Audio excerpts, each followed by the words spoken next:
আসসালামু আলাইকুম ফ্রেন্ডস, কেমন আছেন সবাই? আমি অনিরুদ্ধ রায় আর আনলাইক স্কুলের আজকের এপিসোডে আমরা শিখব ত্রিভুজের ক্ষেত্রফল নির্ণয়ের যে সাধারণ সূত্রটি আছে, ত্রিভুজের ক্ষেত্রফল সমান হাফ ইন্টু ত্রিভুজের ভূমিপূরণ উচ্চতা তার প্রমাণ। ঠিক আছে, তো এই বিষয়টা কিন্তু খুবই মজার একটা বিষয়, তো চেষ্টা করবেন আপনারা যেন পুরো ভিডিওটি দেখার জন্য। তো ফ্রেন্ডস, আমি সবার প্রথমে এখানে একটা ত্রিভুজ এঁকে রাখছি, আপনারা দেখতে পাইতেছেন এ বি সি একটা ত্রিভুজ। ঠিক আছে, তো এ বি সি ত্রিভুজের আমরা এই বিন্দু থেকে বি সি বাহুর উপরে একটা লম্ব টানি। লম্বটি আমরা মনে করি সরাসরি এটি ডি বিন্দুতে ছেদ করে। তো এখন আমরা জানি যে ত্রিভুজের কোনো বিপরীত শীর্ষবিন্দু থেকে যখন এর কোনো বাহুর উপরে লম্ব টানা হয় তখন কিন্তু এটা ত্রিভুজের উচ্চতা হয়। ঠিক আছে, তো এখন এটা ত্রিভুজের উচ্চতা হিসেবে আমরা একটাকে দিই এইচ। তো এবার একটু দেখেন, আমরা এখানে বি এবং সি বাহু থেকে বি বিন্দুতে ত্রিভুজের উচ্চতা এইচ এর সমান করে একটা কাল্পনিক রেখা টানি, আর এই রেখাটি সরাসরি এ বিন্দুতে যোগ করে দিই। ঠিক একই কাজটা আবার আমরা সি বিন্দুতে করি। আমরা ত্রিভুজের উচ্চতা এইচ এর সমান করে একটা কাল্পনিক রেখা টানি এবং এটি সরাসরি এ বিন্দুতে যোগ করে দিই।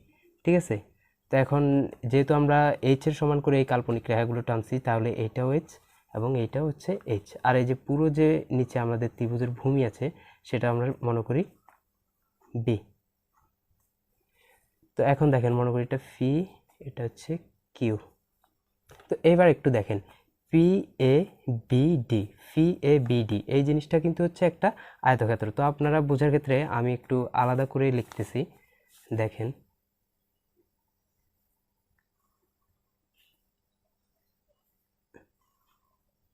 মনে করি এটা হচ্ছে ফি এ বি ডি, অর্থাৎ এই যে প্রথম যে অংশটা আছে আয়তক্ষেত্র, এই অংশটা। ঠিক আছে, এর কর্ণ দেওয়া আছে এ বি। তো আমরা আসলে আয়তক্ষেত্রের ক্ষেত্রে আমরা জানি যে কোনো একটি আয়তক্ষেত্রের কর্ণ উক্ত আয়তক্ষেত্রকে সমান দুইটি সমকোণী ত্রিভুজে পরিণত করে। ঠিক আছে, তো এখানে এই যে একটা ত্রিভুজ, এই দুটো ত্রিভুজের কিন্তু পরিমাণ সমান, অর্থাৎ এইটা যদি এ হয় তাহলে এইটা হচ্ছে এ।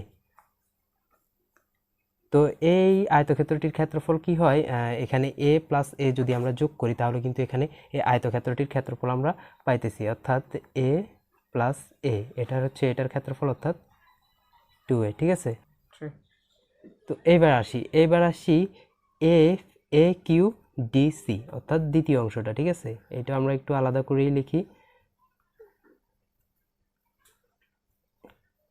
এ কিউ ডি সি। তো এটার কর্ণ দেওয়া আছে এই সি। তো এক্ষেত্রেও ঠিক এইটা যদি ভি হয় তাহলে এটার পরিমাণও ভি, এখানেও ভি, এখানেও ভি। ঠিক আছে, তো এর ক্ষেত্রফল হইতেছে বি প্লাস বি সমান সমান 2b। ঠিক আছে, এবার একটু দেখেন, এবার আমরা যদি এই চিত্রটা যদি ভিতরের জিনিসগুলো যদি বাদ দিয়ে যদি সম্পূর্ণ যে বড় আয়তক্ষেত্রটা আছে সেইটা যদি নিই তাহলে কি হয়, সম্পূর্ণ ক্ষেত্রফলটা একটু দেখেন, অর্থাৎ ফি কিউ বি সি এই অংশটা। ঠিক আছে, পুরো যে আয়তক্ষেত্রটা হইতেছে সেইটা আমরা নিতেছি এবার বি সি। তো এই আয়তক্ষেত্রে আসলে কোনো কর্ণ নাই, তো এখানে আমরা নিচে ধরে নিছিলাম এটা হচ্ছে ভি আর এটা উচ্চতা হিসেবে ছিল এইচ। তো এখন আমরা আয়তক্ষেত্রের সাধারণ সূত্র আমরা জানি যে আয়তক্ষেত্রের ক্ষেত্রফল হচ্ছে দৈর্ঘ্য পূরণ প্রস্থ। তো এর দৈর্ঘ্যের দিকে দেওয়া আছে ভি এবং প্রস্থের দিকে দেওয়া আছে এইচ।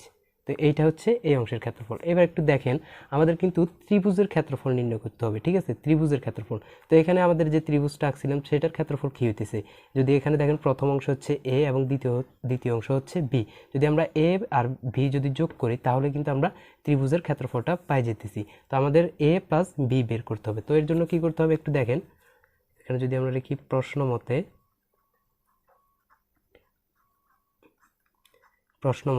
2a, অর্থাৎ আমাদের প্রথম অংশের ক্ষেত্রফল, প্লাস 2b আমাদের দ্বিতীয় অংশের ক্ষেত্রফল। তো এখন আমাদের এই অংশ অর্থাৎ প্রথম অংশ এবং দ্বিতীয় অংশের ক্ষেত্রফল যদি আমরা যোগ করি তাহলে কিন্তু আমরা এই পুরো যে ক্ষেত্রফলটা আছে সম্পূর্ণ ক্ষেত্রফল সেটা কিন্তু পাইতেছি। তো আমাদের প্রথম অংশের ক্ষেত্রফল এবং দ্বিতীয় অংশের ক্ষেত্রফল যদি আমরা যোগ করি তাহলে আমরা তৃতীয় অংশের ক্ষেত্রফল পাবো, অর্থাৎ বি এইচ। ঠিক আছে, তো আমরা আগেই বলছিলাম যে আমাদের এ এবং এ প্লাস বি এইটার ক্ষেত্রফল নির্ণয় করতে হবে, যেহেতু আমরা ত্রিভুজের ক্ষেত্রফল নির্ণয় করব।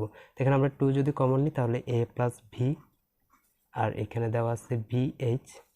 তো আমাদের 2টা ডান দিকে দেওয়া আছে গুণাকারে, তো আমরা এটা এদিকে নিতেছি ভাগ করে BH, ঠিক আছে।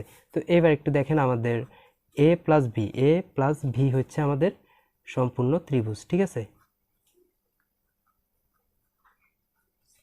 আর আমাদের এখানে হাফ, আর এটা ভি সমান আমাদের দেওয়া আছে, এই যে দেখেন ভি হচ্ছে আমাদের ত্রিভুজের ভূমি, আর দেওয়া আছে এখানে এইচটা দেখেন যে আমাদের ত্রিভুজের উচ্চতা। তো ফ্রেন্ডস, এই ছিল আজকের ভিডিও। যদি ভিডিওটি ভালো লেগে থাকে তাহলে অবশ্যই লাইক কমেন্ট শেয়ার করতে ভুলবেন না। আর যদি আপনাদের অন্য কোনো সূত্রে যদি প্রমাণ প্রয়োজন হয় তাহলে অবশ্যই আমাদের কমেন্ট করে জানাবেন। আর যদি আপনি আমাদের চ্যানেলে নতুন হয়ে থাকেন তাহলে অবশ্যই চ্যানেলটি সাবস্ক্রাইব করে দেবেন।